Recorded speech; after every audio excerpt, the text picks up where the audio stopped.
Dear spectators, welcome back to our press conference.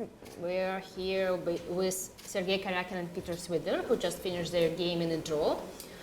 So can you tell us more about the game, how it went? I think to maximize the expected value of this press conference, we should let Sergey speak first. Oh. Okay, so... Yeah, okay. I mean, today, of course, I didn't expect the opening choice of Peter because maybe he played this line, but very long time ago. And actually, I played this line with black, so I had some notes, but I could not remember it, of course. And here we came to the position which is quite important actually, because black has two moves. First is bishop e7, which I played with black, and there white can play d takes c5, which was played by Boris Gelfand against me, and white can hope for some little advantage in the endgame. And the other option is c takes d4, but it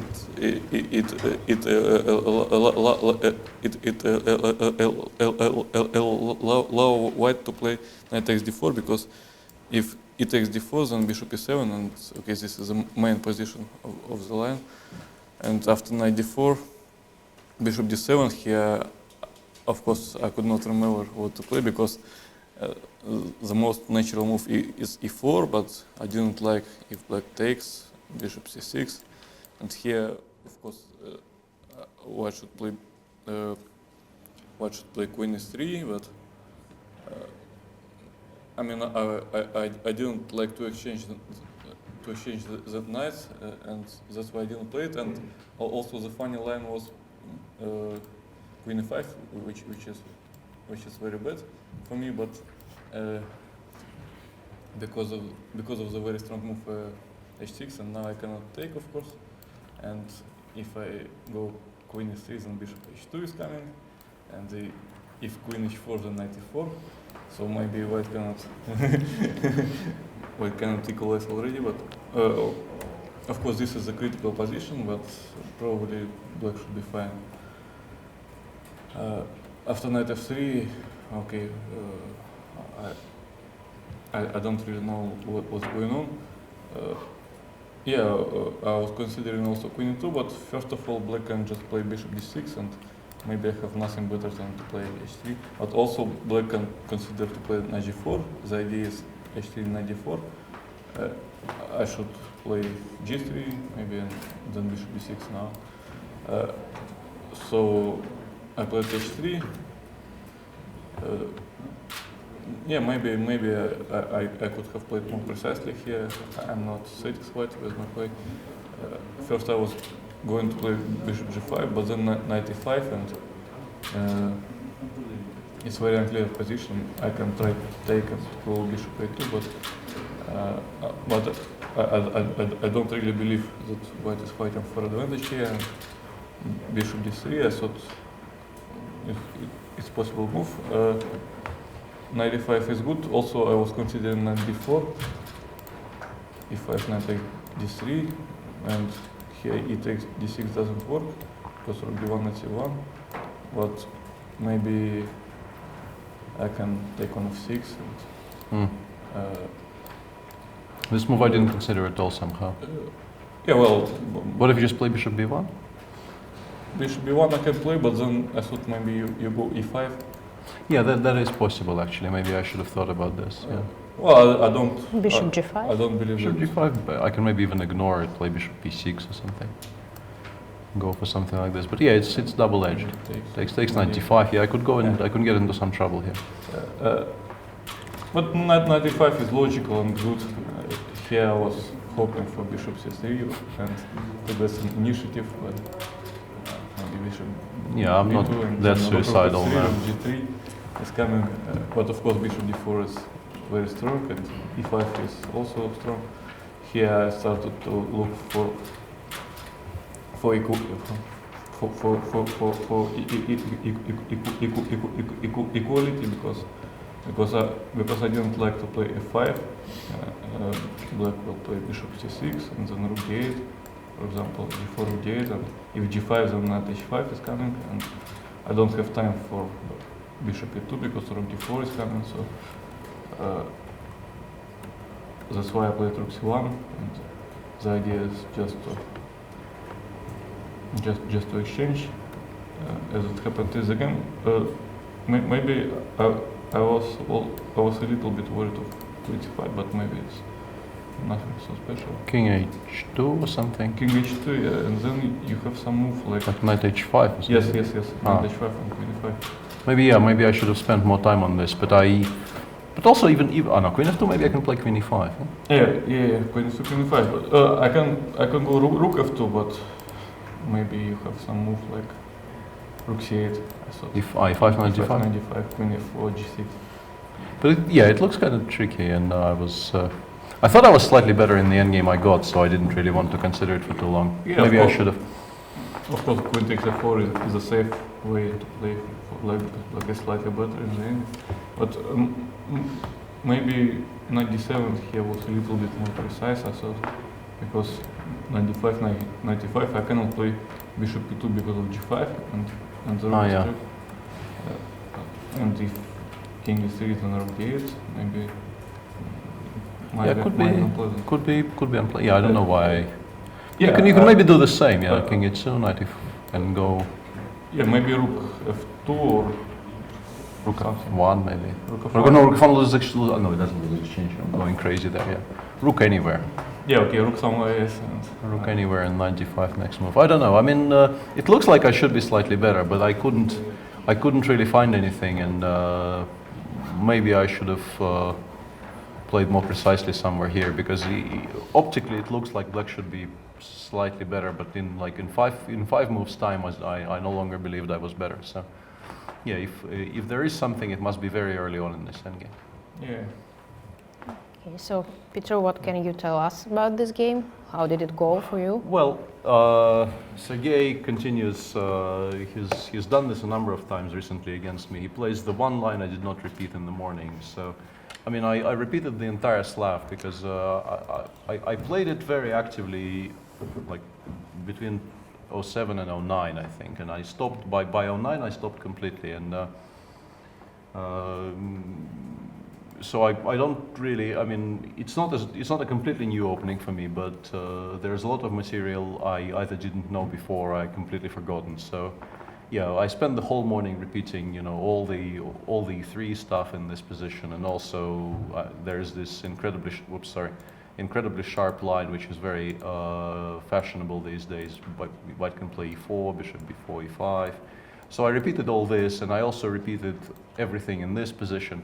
And knight takes d4 is the one move, of course, which I completely failed to look at in the morning. So after knight d4, I remembered I have to play bishop d7, but from that moment on, I was completely on my own. But you still played pretty fast.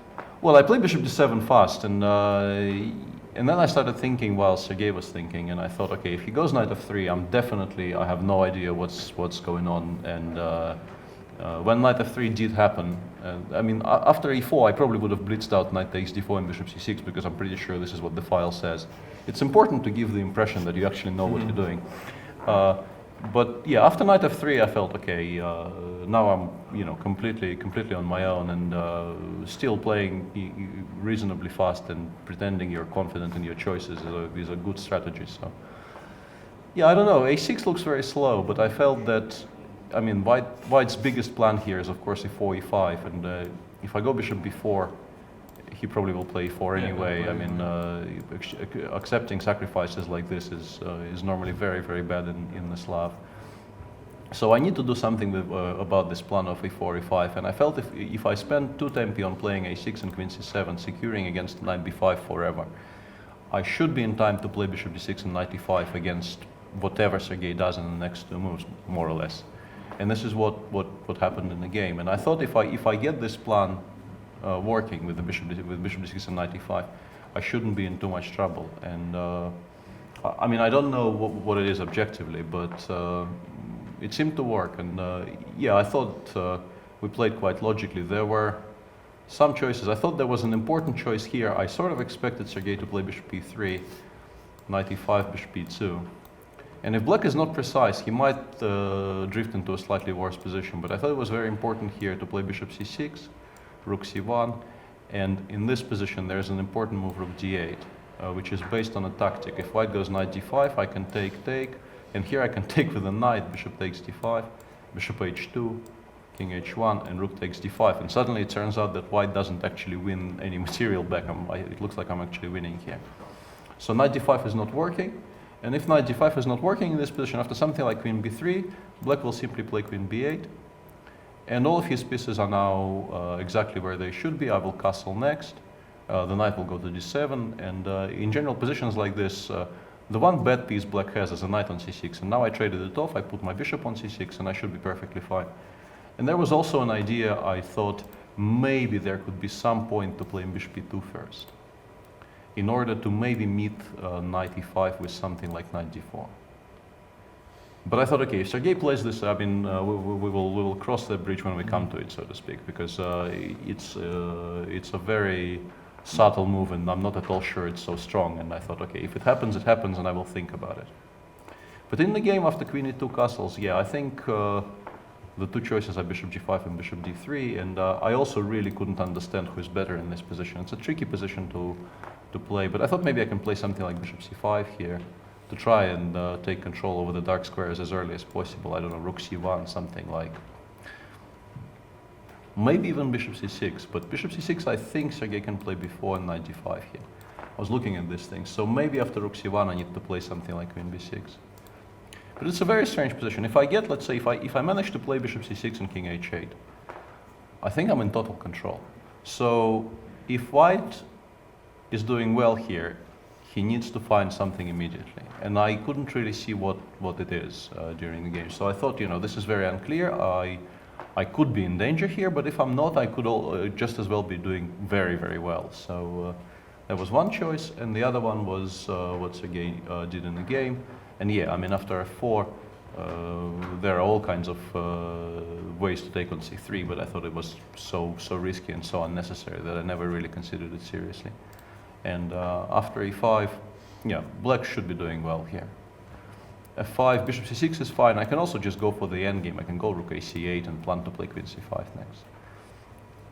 With similar ideas, g4 I probably will just ignore, wait for g5, play knight h5, knight f4. So yeah, this is a normal position, and after rook c1, ef, queen f4, yeah, I'm slightly unhappy about the way I treated this position, because it looks like I should have a little bit of something, but I couldn't really find it, and Sergey, you know, as usual, he defended very tenaciously and saw all the, you know, little details.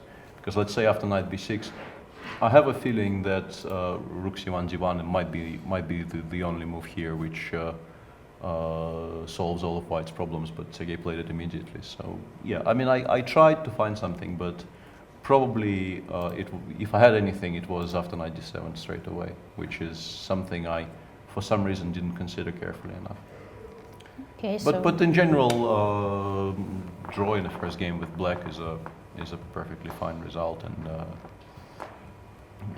normally you shouldn't be better out of the opening with black. So it's, okay, what about you, Sergey? Are you happy with the result? Well, I'm not very happy with how I played in the beginning of the game, but then I defended quite okay, and okay, the draw in the first round even with white. Yes, 13 more rounds to go. Normal result is. Okay, also happened in Hante. I mean, we've been here before. So the tournament, the venue, so far so good. How did it start? It's not as soundproof as some of the other venues I played in, let's put it like this. Okay. Which, especially in the beginning of the round, when there was a lot of people outside and they were clearly enjoying themselves, because we could hear more or less every word. Right. But maybe something can be done about this. Maybe there could be, you know, sort of people could be educated on the subject of being slightly quieter, or I don't know. Yeah, I mean, the venue in terms of location and, you know, the spirit of the building and everything is excellent, but there are some technical issues. Okay. But the first round always has technical issues. It's not something that you know, unique to in this tournament. So. Okay, but thank you very much and good luck for the rest of your games. Thank you. Thank you.